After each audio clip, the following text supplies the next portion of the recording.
بسم اللہ الرحمن الرحیم۔ السلام علیکم۔ روزانہ واقعات سننے کے لیے اس چینل کو سبسکرائب کریں۔ خلیفہ ہارون رشید کی ایک لونڈی تھی جو نہایت ہی کالی کلوٹی اور بدصورت تھی۔ ایک دن خلیفہ نے لونڈیوں کے درمیان اشرفیاں لٹائیں۔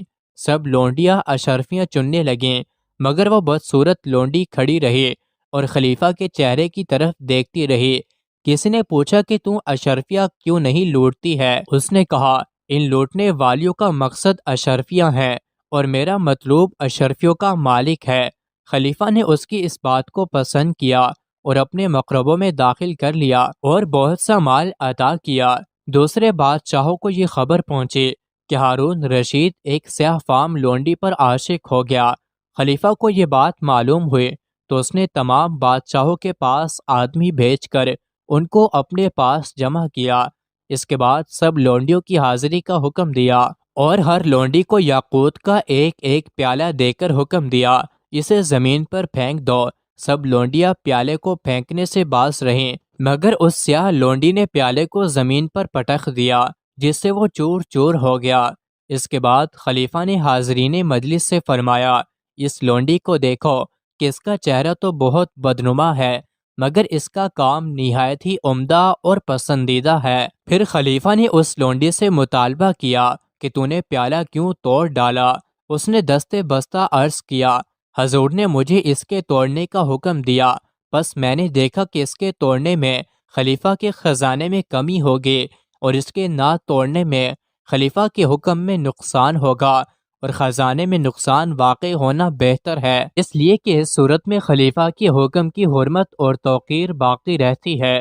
دوسرا، میں نے دیکھا کہ پیالے کے توڑنے میں لوگ مجھے مجنونہ کہیں گے اور نہ توڑنے میں نافرمان کہلاؤں گے، اور مجھے مجنونہ کہلایا جانا نافرمان لقب پانے سے زیادہ محبوب ہے۔ سب بادشاہوں نے لونڈی کے اس فعل پر تحسین و آفری کی اور خلیفہ کو اس کی محبت میں معذور رکھا۔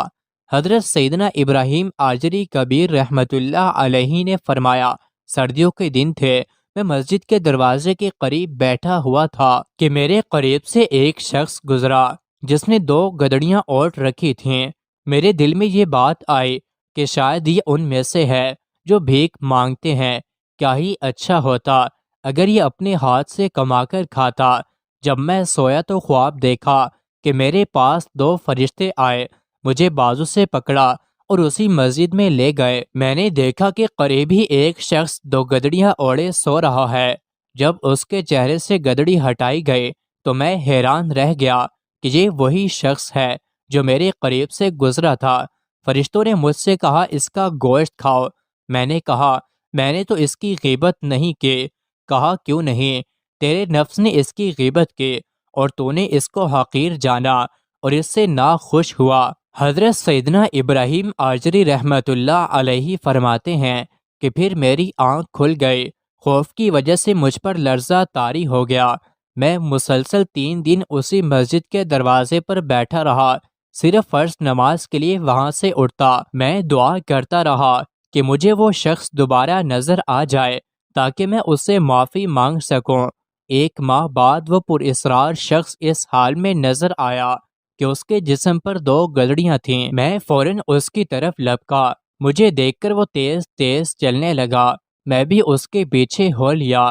جب مجھے محسوس ہوا کہ شاید میں اس کے قریب نہ پہنچ سکوں گا اور یہ مجھ سے دور چلا جائے گا تو میں نے کہا، اے اللہ کے بندے، میں تجھ سے کچھ بات کرنا چاہتا ہوں۔ اس نے کہا، اے ابراہیم، کیا تم بھی ان لوگوں میں سے ہو جو دل کے ذریعے مومنین کی غیبت کرتے ہیں؟ حضرت سیدنا ابراہیم کبیر رحمۃ اللہ علیہ فرماتے ہیں کہ اس کی بات سن کر میں بے ہوش ہو کر گر پڑا۔ جب افاقہ ہوا تو وہ شخص میرے سرہانے کھڑا تھا۔ اس نے کہا، کیا دوبارہ ایسا کرو گے؟ میں نے کہا، نہیں، اب کبھی بھی ایسا نہیں کروں گا۔ پھر وہ پراسرار شخص میری نظروں سے اوجھل ہو گیا اور دوبارہ کبھی نظر نہ آیا۔ مزید ایسی ہی ویڈیوز کے لیے چینل کو ضرور سبسکرائب کریں۔